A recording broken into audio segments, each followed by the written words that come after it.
پیارے اسلامی بھائیو، السلام علیکم ورحمۃ اللہ وبرکاتہ۔ ایسی ہی پیاری تقریر سننے اور دیکھنے کے لیے ہمارے یوٹیوب چینل مدنی آفیشیل 1.2 ملین کو سبسکرائب کریں اور گھنٹی کے بیل آئیکن کو پریس کر دیں تاکہ آنے والی ویڈیو کی نوٹیفیکیشن آپ کو مل سکے۔ اگر ویڈیو اچھی لگے تو لائک، شیئر اور سبسکرائب کرنا نہ بھولیں۔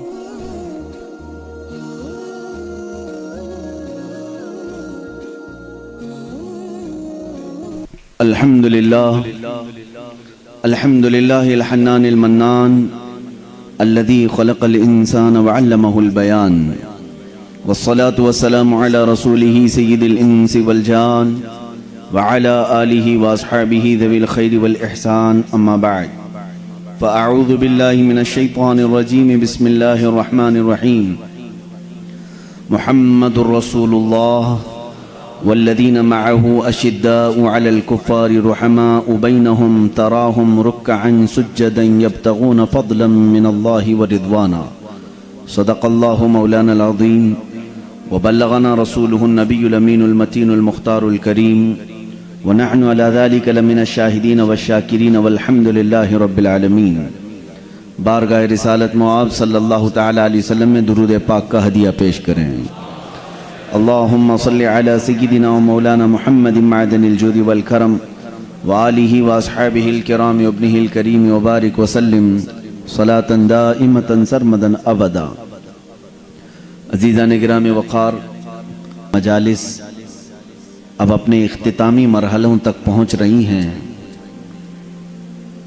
آج جیسے کہ میں نے کل آپ کو اعلانیہ طور پر اس بات کی وضاحت کی تھی، خلفائے راشدین میں سیدنا ابو بکر صدیق رضی اللہ تعالیٰ عنہ اور سیدنا عمر ابن خطاب رضی اللہ تعالیٰ عنہ کے حوالے سے کل گفتگو ہو چکی تھی۔ وقت کی قلت کی بنا پر دو عظیم نفوس قدسیہ سیدنا عثمان ابن عفان اور سیدنا حیدر کرار علی مرتضی رضی اللہ تعالیٰ عنہما کی ذات والا ستودہ صفات کے متعلق کچھ خراج عقیدت پیش کرنے کی آج ہم کوشش کریں گے۔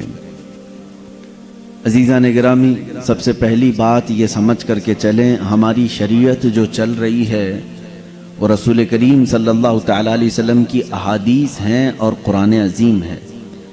انہی احادیث میں میرے آقا صلی اللہ علیہ وسلم نے فرمایا، علیکم بسنتی و سنت الخلفاء الراشدین، اے لوگو تم پر میری سنت لازم ہے اور میرے خلفائے راشدین کی سنت لازم ہے۔ ہماری شریعت کے لیے دلیل دونوں ہیں۔ حضور پاک صلی اللہ تعالیٰ علیہ وسلم کا قول عمل یہ سنت ہے نا، سب کو معلوم۔ اسی طرح یہ چاروں خلفاء ابو بکر صدیق، عمر فاروق، عثمان ابن عفان، حیدر کرار رضوان اللہ تعالیٰ علیہ مجمعین، ان کی سنتیں، ان کا قول و فعل بھی ہماری شریعت کے لیے دلیل ہے، ان کے کام ہماری شریعت ہیں۔ تو آپ اندازہ کر سکتے ہیں کہ ان چار لوگوں کی شخصیتیں اسلام میں کتنی زیادہ معتبر ہیں، اور ہر مسلمان کو جہاں رسول کریم صلی اللہ تعالیٰ علیہ وسلم کی سیرت طیبہ معلوم کرنا ضروری ہے، وہیں ان چاروں خلفاء کی سیرت بھی اسے معلوم ہونی چاہیے۔ ایک بات سمجھ کر کے چلیں کہ اگر انجانے میں کسی نے یہ چار خلفاء میں سے کسی ایک کی بھی ذات کو تمہارے سامنے مجروح کر دیا، کمزور بنا دیا، تو سمجھ لو کہ تمہارا آدھا دین کمزور ہو جائے گا۔ یہ پلر ہیں اسلام کے، ان سے اسلام چلا ہے۔ اللہ کے نبی صلی اللہ تعالیٰ علیہ وسلم نے اپنی حیات طیبہ میں بھی اکثر جو نام اپنے نام کے ساتھ لیے، انہی چاروں کے نام لیے۔ اور جب رسول کریم صلی اللہ تعالیٰ علیہ وسلم نے جنتی لوگوں کی خبر دینی شروع فرمائی، ایک ہی مجلس میں آپ نے 10 لوگوں کا نام ذکر فرمایا، 10 لوگوں کا نام ذکر فرمایا اور ارشاد فرمایا کہ 10 کو میں جنت میں دیکھ رہا ہوں۔ یہ وہ خوش نصیب لوگ ہیں جن کو اللہ کے نبی صلی اللہ علیہ وسلم نے دنیا میں جنت کی ضمانت دے دی، بشارت دے دی۔ وہ 10 کو عشرہ مبشرہ کہتے ہیں ہم۔ ان عشرہ مبشرہ میں سے بھی جو شروع کے 4 نام ہیں وہ یہی خلفائے راشدین ہی ہیں۔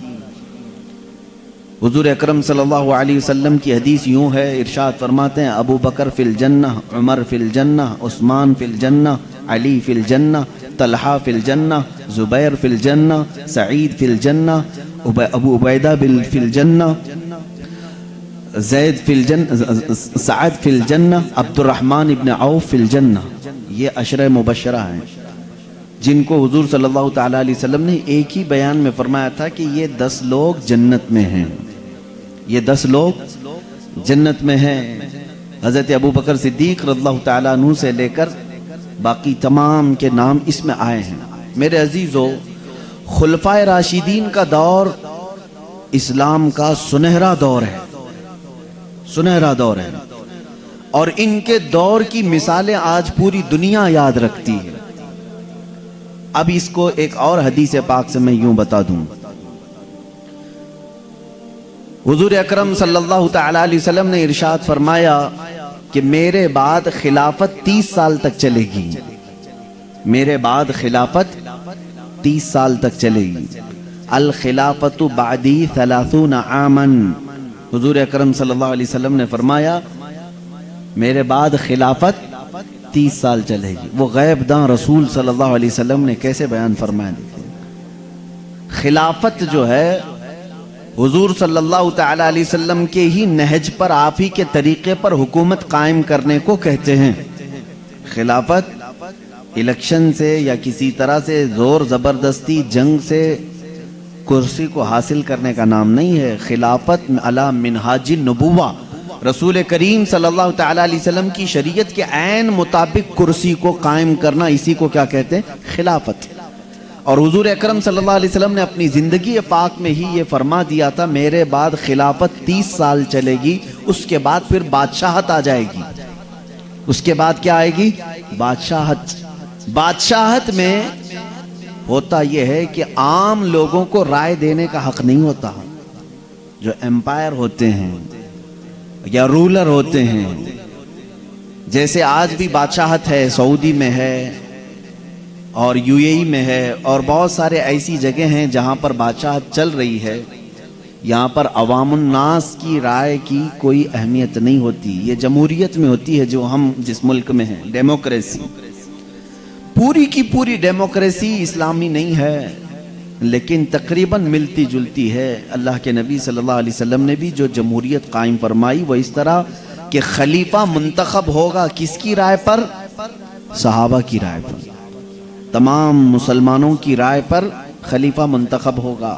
یہی سلسلہ چلتا رہا۔ اب میں تھوڑی سی گنتی آپ کو گنا دوں تو آپ کو پتہ چلے گا حضور صلی اللہ علیہ وسلم نے جس خلافت کی بشارت اپنی زندگی میں عطا فرمائی تھی، اس خلافت میں کون کون آتا ہے، اس خلافت میں کون کون آتا ہے، اور کس کو ہم خلیفہ برحق کہہ سکتے ہیں، کیونکہ اس کے بعد حضور نے کیا فرمایا؟ بادشاہت۔ اس کے بعد کیا ہے؟ بادشاہت۔ سیدنا ابو بکر صدیق رضی اللہ تعالیٰ عنہ نے مسند خلافت کو سنبھالا حضور اکرم صلی اللہ علیہ وسلم کی وفات کے بعد سے لے کر 2 سال 3 مہینے تک، تقریباً 2.5 سال سمجھ کر کے چلے۔ 2 سال 3 مہینے حضرت ابو بکر صدیق رضی اللہ تعالیٰ عنہ خلافت پر رہے۔ حساب کرنا، آپ کیلکولیشن کرنا۔ اس کے بعد 2.5 سال کے بعد حضرت عمر فاروق رضی اللہ تعالیٰ عنہ مسند خلافت پر جلوہ افروز ہوئے اور 10 سال تک چلایا۔ 10 سال تک اس نظام میں بہت تقویت آئی، کئی ممالک نئے فتح ہو کر کے دائرہ اسلام میں آئے۔ حضرت عمر فاروق رضی اللہ تعالیٰ عنہ کے 10 سال کے بعد اب ٹوٹل کتنے ہوئے؟ تقریباً 12.5۔ حضرت عثمان ابن عفان رضی اللہ تعالیٰ عنہ یہ مسند خلافت پر جلوہ بار ہوئے، اور تقریباً آپ نے 12 سال کچھ مہینے خلافت فرمائی۔ 12 سال کچھ مہینے خلافت فرمائی، تقریباً 12.5 سال سمجھ کر چلیں۔ اب پورے ٹوٹل کتنے ہوئے؟ تقریباً 25 سال کے برابر۔ پھر حضرت عثمان ابن عفان رضی اللہ تعالیٰ عنہ کی وفات کے بعد مولا علی کرم اللہ وجہہ الکریم خلافت کی اس مسند کو سنبھالتے ہیں۔ تقریباً 4.5 سال تک آپ نے خلافت فرمائی۔ کتنے ہوئے؟ 29.5، تقریباً 29.5۔ یہ کل ملا کر کے 29 سال 6 مہینے ہوتے ہیں۔ 29 سال 6 مہینے یعنی تقریباً 29.5 سال۔ اللہ کے نبی صلی اللہ تعالیٰ علیہ وسلم نے کیا فرمایا؟ میرے بعد خلافت 30 سال چلے گی، اس کے بعد